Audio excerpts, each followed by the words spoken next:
Now we have Zen Honeycutt. She is an advocate for our families.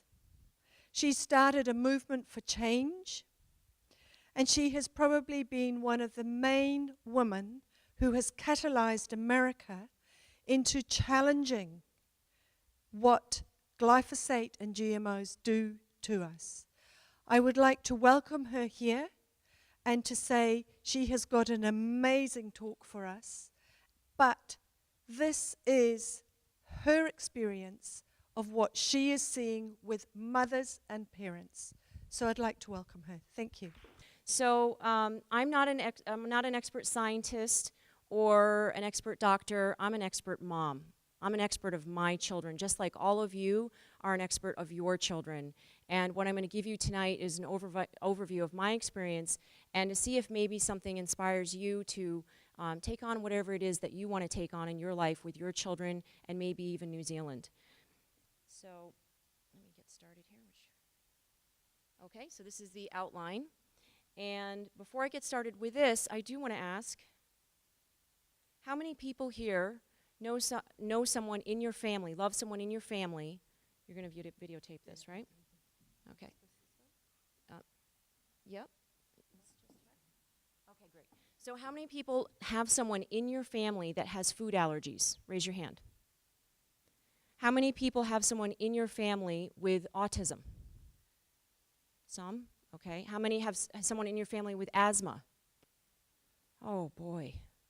And someone with autoimmune issues, like we mentioned, celiac or psoriasis or lupus, right? Okay, quite a few. And how many with somebody with obesity in your family? Or diabetes?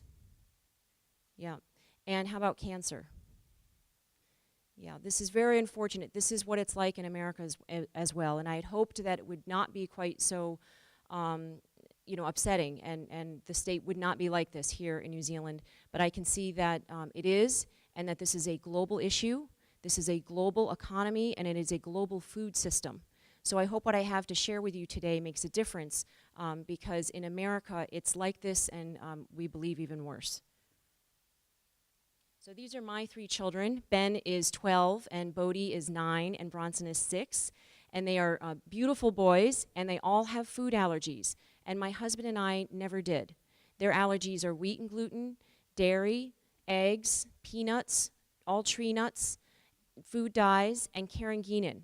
Now, the first few food allergies I had heard of before through my moms. Their children had food allergies. So we were all just sort of, we're going to soldier on and power through it. And to be honest, I was a little resigned and doubtful that it would ever be any different and would ever be any other way.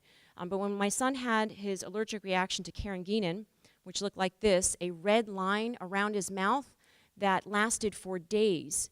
And it was repeated over months, and we didn't know what it was. We finally found out it was carrageenan, and that's a seaweed food thickener that's in just about everything that kids like. It's in hot dogs, ice cream, lunch meats, even organic lunch meats, candies, almond milk, soy milk, rice milk. It's in a lot of food, sauces. And so I started to research this because I said, why could he eat a hot dog one day and not the next? Something is going on here, and it might be with the food. So I began to research, and I also looked around in schools and classmates, and I saw that this was happening to other people too. And I actually talked to a school nurse in Arkansas who said that up to 70% of her children had either autism, allergies, autoimmune issues, and food allergies, and it was really quite devastating. So there's a saying that goes that a concerned mom does better research than the FBI. So I am that mom, just like many of our mom supporters, like many of you, I'm sure. And so I began to investigate. Now, you've heard all you need to know about GMOs and glyphosate from Michelle and Michael, but I will go through a little bit what I experienced and hopefully summarize it in a way that you can share it with your friends and family. So I found out that Americans eat the most GMOs in the world and have the worst health. GMOs are in 85% of America's processed foods. So virtually everything that you see, almost everything that you see on the grocery store aisles have GMO ingredients in them. And if you're not familiar, that means soy, cotton, canola oil, corn, sugar beets, which are our main source of sugar. It's actually 100% of sugar beets in the US now are GMO. Hawaiian papaya, and also many acres of of crooked neck squash and zucchini are GMO. So GMOs, to sum it up, are genetically engineered to either be a pesticide or to resist herbicides. And the one that is a pesticide means that it's registered with the EPA as a pesticide. That Bt toxin is put into the DNA of that corn, and for instance, and when a bug eats it, its stomach explodes. And that's what we eat in our tortillas, in our cereal, in our corn syrup, in our corn oils. Also, the resisting herbicides you've heard a lot about, that's the one that resists Roundup so that everything else around it dies, but our food does not. GMOs are essentially a chemical delivery system to humans. They are engineered so that chemical companies can sell more chemicals to the farmers. 80% of GMOs are engineered to withstand Roundup, and you've heard a lot about that. Roundup is also sprayed now as a drying agent on non-organic foods at harvest, just to speed up the process so that they can harvest everything at once. If you want to see what the allowable levels of glyphosate are on our foods in America, which is what a lot of people follow, there is a list of 160 foods that are with allowable levels far above what has been shown to destroy gut bacteria in chickens. And that's on our website under data, along with a lot of other scientific studies. You also want to know that there are hundreds of superweeds that now resist Roundup, and there was a 73% increase of the use of Roundup in 2013 alone. I don't know about you, but I am concerned if there's any increase, like 73% of any kind of chemical anywhere. So why moms? Well, of course, we love dads and students and everybody else too, but we want to amplify the voice of the mom. Because historically, moms have determined the longevity of a culture through careful food preparation. We trusted our instincts because if we fed our tribes poison berries or rotten food, the tribe would perish, right? The men would protect and provide, but the mothers would decide what the tribe ate. And so it was very important that we trusted our instincts. However, for the past 20 years, moms in the US have not been able to trust their instincts because the GMO food has not been labeled. So we have seen that the health of our nation has declined. So what are we doing about it? Well, I had the idea when I asked myself, how can I raise awareness with as many people as possible about GMOs? And I thought about 4th of July parades. But actually, let me step back a little bit. So why did I do that? So I'm at election night when we are voting on Prop 37, and I'm sitting at the back of the room, and there's a leader at the front of the room who's acknowledging everybody for helping out. And I thought about my role, and I thought about, why is she at the front of the room and I'm at the back of the room? Right? Nothing wrong with that, but if I had taken on leadership and I'd owned this campaign, my actions definitely would have been different, right? So I just started to think about my part in the campaign and what I had done. And then when we lost, I was crying out in the car in the parking lot, and my 9-year-old son said to me, well, you know, Mom, even Star Wars took 6 episodes. And they had Yoda, and I thought, yeah, well, maybe it's time for a new episode, and maybe this time I'll be a leader, right? So I asked myself, how could I raise awareness with as many people as possible in the shortest amount of time? And I put together Patriotism on a Plate, which is Robin O'Brien's TED Talk. I highly recommend it. And Genetic Roulette, Jeffrey Smith's concept of the tipping point. We only need to reach so many people. So I thought about reaching a lot of people on a patriotic day and thought of 4th of July parades, because this parade, for instance, 3 people deep for 3 miles equals 49,000 people. Moms across America march to label GMOs. People see the word GMOs and moms and start to wonder, what's that about, right? Family, fun, friendly, patriotic day nationwide. We reach thousands locally and millions nationally in a single day.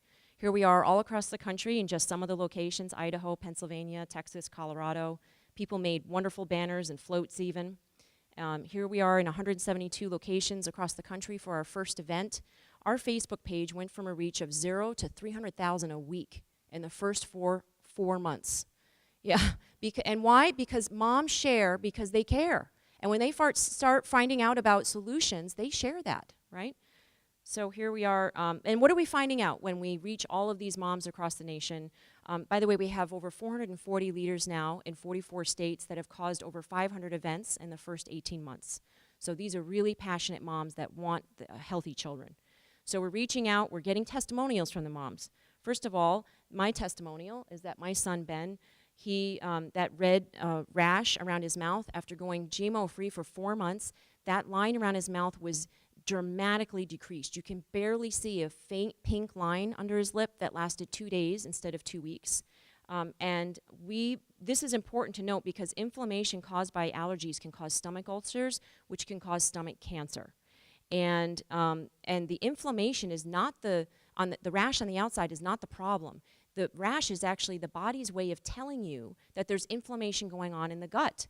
It's actually a good thing. It's a warning signal. So I'm really glad for that because we were able to cut back on GMOs or almost and completely eliminate GMOs, put in green drinks in his diet, probiotics, and I believe we are preventing him from stomach cancer by going GMO-free.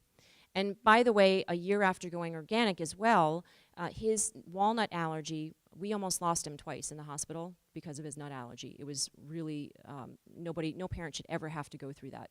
But now his walnut allergy has gone from a rating of a 19 down to a 0.2. So he no longer has a life-threatening food allergy. Here's Jennifer Lawrenson. She says, I had a team of awesome doctors at the Children's Hospital that could not figure out what was wrong with my daughter, who was getting sick after nearly every meal. The moms posting on Facebook that their children got better when they got off GMOs nearly saved my daughter's life. That day, I went out and bought organic food, and she stopped throwing up.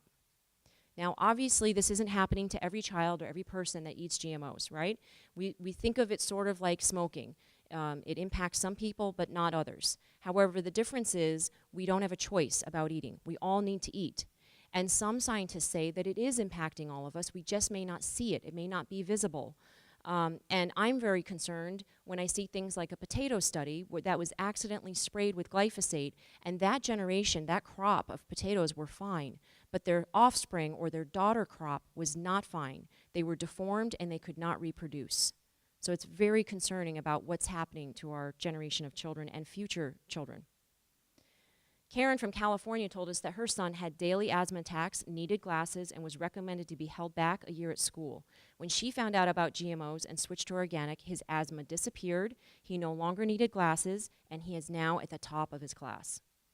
Cindy from Rhode Island has a severely autistic teenage son, and by the way, she makes $40,000, she's a single mom. But she found out about GMOs 2 years ago and went all organic. Her son entered high school this past fall, and not one of his teachers could tell that he was ever autistic. Now, these two boys have new futures because their moms found out about GMOs and glyphosate. And we say that our country and even our world has a new future because their moms found out about GMOs and glyphosate. Who knows what these two boys will invent or contribute to our society? Think about Google, 2 guys, right? So glyphosate test results. First of all, why would a mom want to test for glyphosate? Well, you just heard all kinds of reasons why from Michelle and Michael. And so when I found out especially that it could destroy my children's gut bacteria and be related to allergies, I thought for sure I want to find out if it's in my children. I asked my doctors and labs, and they said, no, we don't have testing because it's not considered unsafe. There's no reason to test for glyphosate. So after a year of bugging a farmer friend of mine, Howard Vliger, a wonderful speaker and farmer, he convinced a lab owner to invest in glyphosate testing. So in 2014, Moms Across America set up for the first time in America the ability for citizens to test their urine and water for glyphosate, and for the first time in the world, their breast milk. And the results were alarming. The water, and keep in mind that 0.1 parts per billion is what has been shown to destroy gut bacteria. Okay, and so in upstate New York, we have 0.33 parts per billion. Around the country, we have levels that are very close to, if not above, the 0.1 parts per billion. And in California, my tap water was the 0.085. Now, this was eliminated when I did put a reverse osmosis filter on it. I can't say eliminated. It went down to an undetectable level below the 0.05. So I don't know if it's still there or not at an undetectable level below that. But we did remove that level, that amount with reverse osmosis. But if you do that, please put in trace minerals as well, because otherwise the water will sort of take out the calcium out of the bones. I don't know enough about that, but just put in trace minerals or Himalayan sea salt. Glyphosate in urine We found very worrying levels, 18.8 in a female college student with cancer in Oregon, 14.6 in a 4-year-old girl with developmental disabilities, and 8.7 in my son in California. Now, this was my middle son, not the other one that I showed you with the allergies. But this one had the red rash going on around his mouth, and he was not allergic to carrageenan. He was trying to hit his father and I. He had very erratic, irrational behavior all of a sudden. His teacher called me and said he's turning in papers, a quiz of 10 questions, doing one and then turning in -9, just not even doing it. And this was a straight A student who wanted to be the best. Bedwetting and just all kinds of health issues going on with him, and I didn't know what it was, so I took him to the doctor, and he said, well, I'll test him for fungus because sometimes that impacts the brain. You remember what Dr. Michelle said about the pathogenic bacteria signaling the brain and inflammation, right? So we tested him, and he was very high in fungus, very high in Clostridia C. difficile, also other pathogenic bacteria, all within levels of autistic kids. So I said, does he have autism? And he says, no, he has autism symptoms, right? And so we treated the fungus. We did have to spend $650 a month for that. We did have to spend $800 for the testing, and that was only part of the bill, and then $250 for the doctor's appointment. This was just for one doctor appointment. And we treated the fungus. We got rid of the glyphosate in his diet by eliminating wheat. That was the only difference between he and my other 2 sons. My other 2 sons are gluten intolerant, but he was not. So we were allowing him to eat wheat at restaurants and out at Nana's house. And so I believe that's where the exposure to glyphosate came from, because after 6 weeks, his glyphosate levels were no longer detectable and his autism symptoms were gone and have not come back since. And it's been over a year. He's now at the top of his class again. He's very helpful. He makes me brownies. He's a super helpful kid. Yeah, he's back to who he was before. Now, glyphosate in breast milk. This was extremely concerning because we did not think we would find glyphosate in breast milk because the detectable levels for the tests that were available to us were only 75 parts per billion. So it had to be above 75 in order to be detectable. But we did find it at 76, 99, and 166 parts per billion. And this is just shocking. You also want to keep in mind that 9 out of 10 of these women were Moms Across America supporters. So they knew about GMOs and glyphosate, and they had been avoiding them for at least a few months, if not a few years. And the 2 moms that did have detectable levels at 76 and 99 confessed to eating out at restaurants now and then, where the oil can be up to 40 parts per million of glyphosate.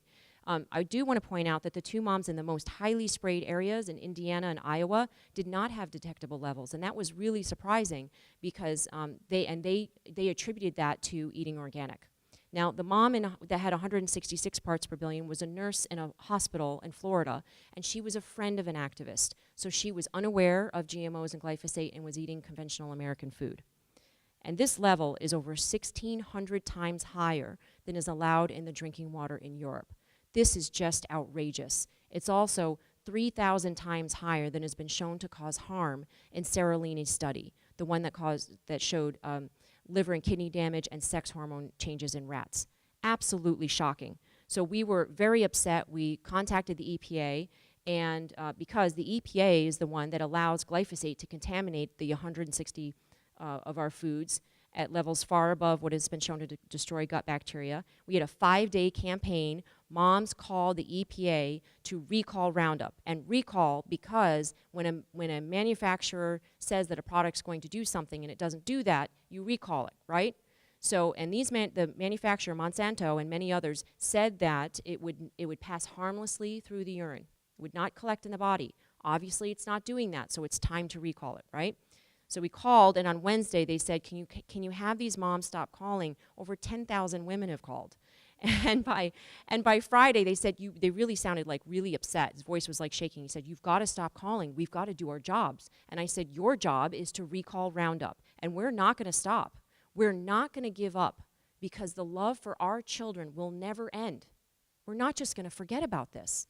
And he said, well, I'd prefer to meet with principals. And so it just so happened I was going to the East Coast, and I rallied up a posse of lawyers, doctors, scientists, a couple of Marines, moms. We were 11 of us, 9 of them. We walked in, and a 1-hour meeting turned into a 2-hour meeting. They were glued to their seats. Nobody left, and there were dads and moms in that room, and I saw in their eyes that they got it. Now, they didn't recall Roundup right away, but right now they are analyzing glyphosate in breast milk. They have agreed to do that, and this is really huge because that's how DDTs and PCBs were banned. So I also want to mention that at this meeting, they said, well, we have hundreds of studies showing the safety of glyphosate, right? And I'm thinking, well, I haven't seen these studies. So I do a Freedom of Information Act, which is any American citizen can do, and request the studies. It takes 6 months, but I finally get them at the same time when they are reviewing glyphosate for a reapproval or not for the next 15 years, which they are currently doing right now. And I looked at these studies, and just to mention a few of them, one of them was an oyster study, a 4-day, 96-hour toxicology study. And on this study, it said, and I quote,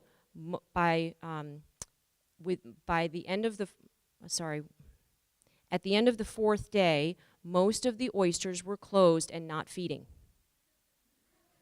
That's like a coma, right? And what happened after the 4th day? Right, what happened on day 5 or 6? And closed and not feeding? I'm sorry, but I have a hard enough time feeding my kids as it is. I'm not interested in something that's going to make it harder, right?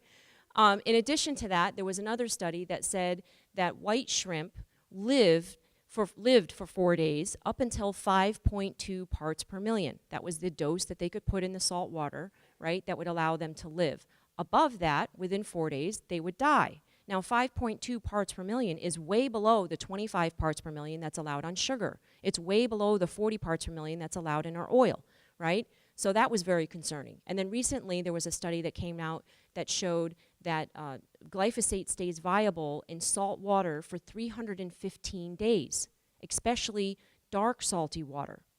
So when I went to the Monsanto shareholder meeting in January to tell them how their products are hurting our children, I quoted those studies when they said we have plenty of studies showing safety. I named those studies, and I said, what's in our womb? Dark salty water. And what is the size of a 6-week-old fetus? It's the size of a shrimp. You must be responsible for the contamination of our mothers and our children and the pollution of this planet. Why do we have a 30% failure to conceive rate in America right now? We have the highest rate of infertility and miscarriage in recorded history. And it directly correlates with the Ib Peterson study of 3,000 pigs in Denmark, where he fed them, when he didn't feed them glyphosate, they had a 3% miscarriage rate. When he fed them 2 parts per million of glyphosate, it went up to 30%. When he took it out of their grains, it went back down to 3%, and then back up to 30%. He did this repeatedly with 3,000 pigs. They must take responsibility for what's happening. So we also continue to find glyphosate in Pediasure feeding tube liquid. This is the food they give children with cancer in hospitals, and it has over 1,000 times higher levels of glyphosate that has been shown to destroy gut bacteria in chickens. And just so you know, the organic version, which is out there, it's called Liquid Hope.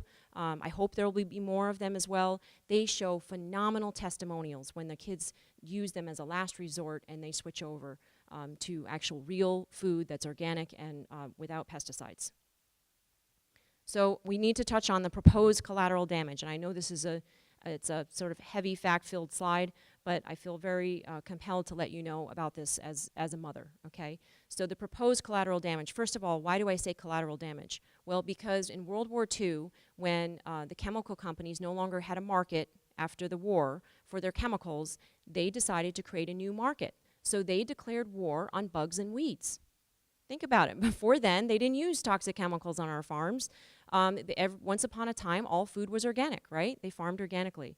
So I believe that our children are the collateral damage of this war.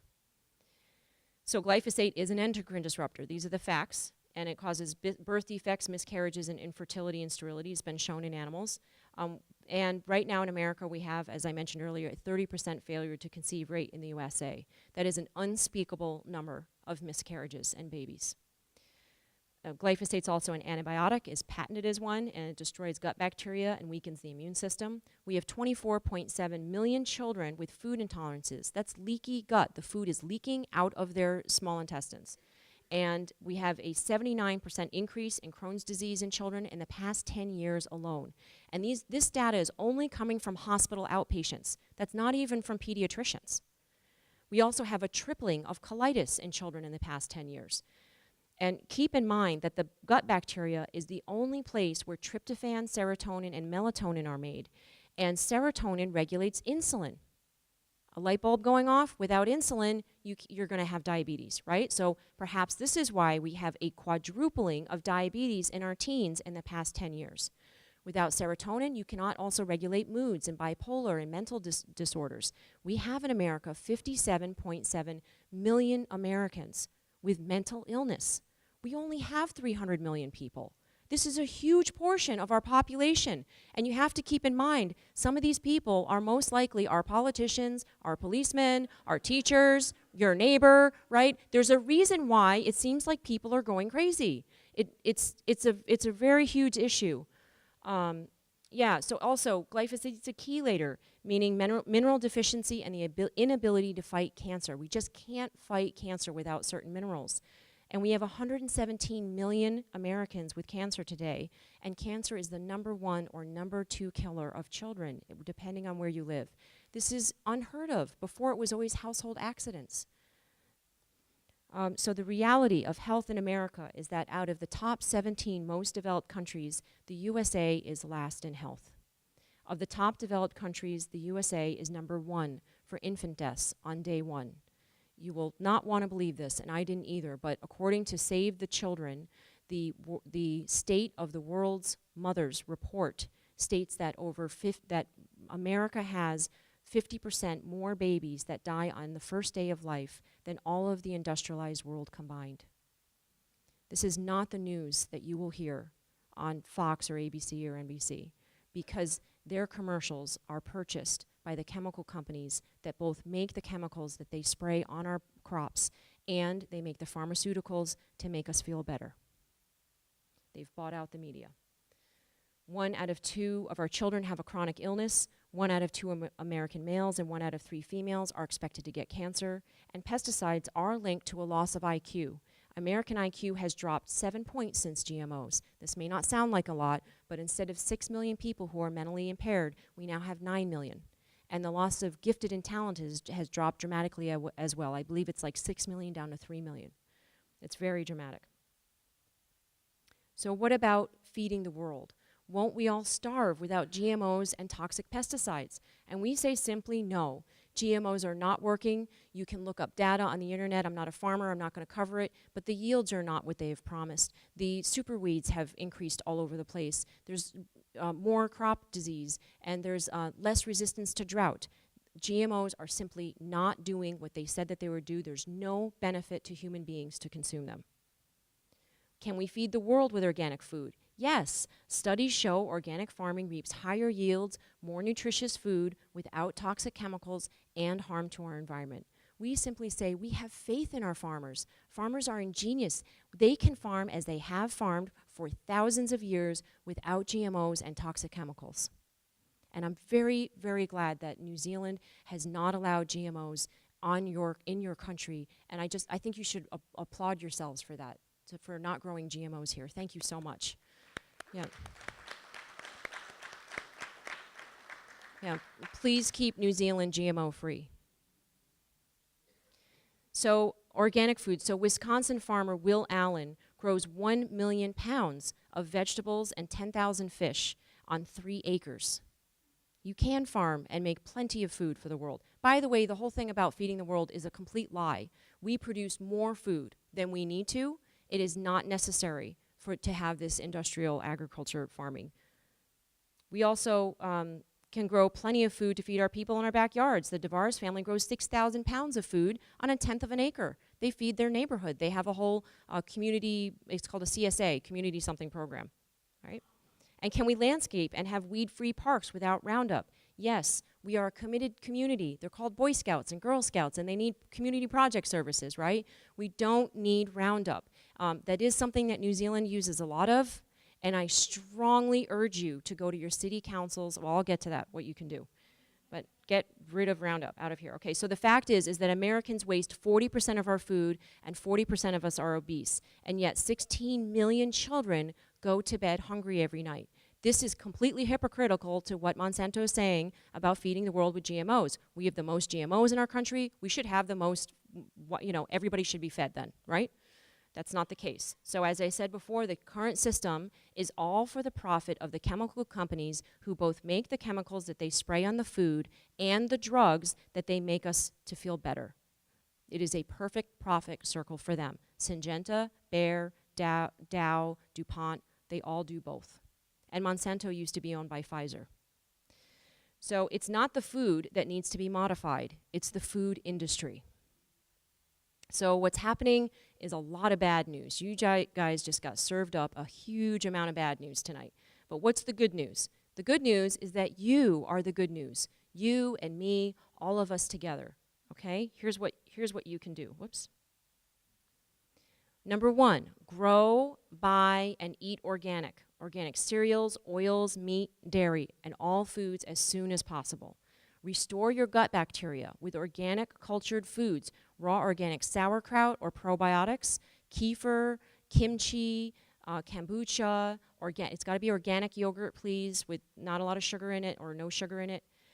Support serving organic foods at community centers and public events, and that may mean that you're the one. Okay? Like, for instance, I went to my preschool and said, what's your budget? I want to figure out a meal plan over Thanksgiving that you can serve organic and non-GMO snacks at preschool. And so I did that, and I got $123 under budget. And that plan is on my website, and you can do that too. You can use that for anybody. You can also have council members discontinue the use of Roundup and toxic chemicals on public areas. There simply is no need for them. They can pull them, or again, community service, or you can give jobs to people, right? And that may mean you going to your city council. In America, everybody gets 3 minutes. You can talk about whatever you want, and they have to hear you, and then you can give them information, get lots of people to sign signatures, and ask for something like, hey, let's try 6 months, right, pesticide-free. And during that 6 months, we've got a committed team of people. We'll go to the park, and we'll pick the weeds on Sunday or whatever, right? Just give them the solution. And there's lots of other things, like there's steam weeders. There's machines that have steam that get rid of weeds. There's vinegar, and there's all kinds of things, other solutions that you can use. Please declare your town, your school, your county, or your center Roundup free and GMO free. So keep in mind, if we don't buy it, they can't sell it. Moms buy 85% of the food. Everyone either has a mom or is a mom. So please tell a mom about GMOs and glyphosate. But organic costs too much. Does it? Buying your own 5-pound bag of organic potatoes, cutting them into French fries, and cooking them at home saves a family of 5 over $917 a year compared to buying fries at a fast food place twice a week. It's really astounding. My friend wrote a book called 15-Minute Healthy Organic Meals for less than $10 a day. And it's on Amazon. It's just like dinner, organic dinner, $2.50 for a chicken bowl that you would pay $10 for out at a restaurant at least.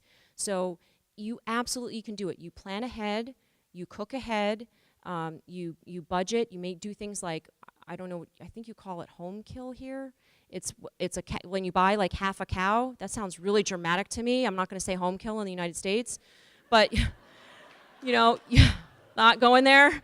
Glad you get that. But yeah, you buy a half a cow or whatever with your friends and neighbors, and it's like $6.99 for a pound of for beef, everywhere from bones up to sirloin, right? It's much cheaper that way. So you absolutely can do it. Think about this. Soda costs $8.89 a gallon. Chips cost $8.45 a pound. Coffee, $20 a gallon. Holy cow, right? Plus, in America, we have farm subsidies up to $60 billion a year is being given to GMOs and GMO crop farmers and all of that. Then there's the costs of treating all of these health issues. Autism costs a family $60,000 a year.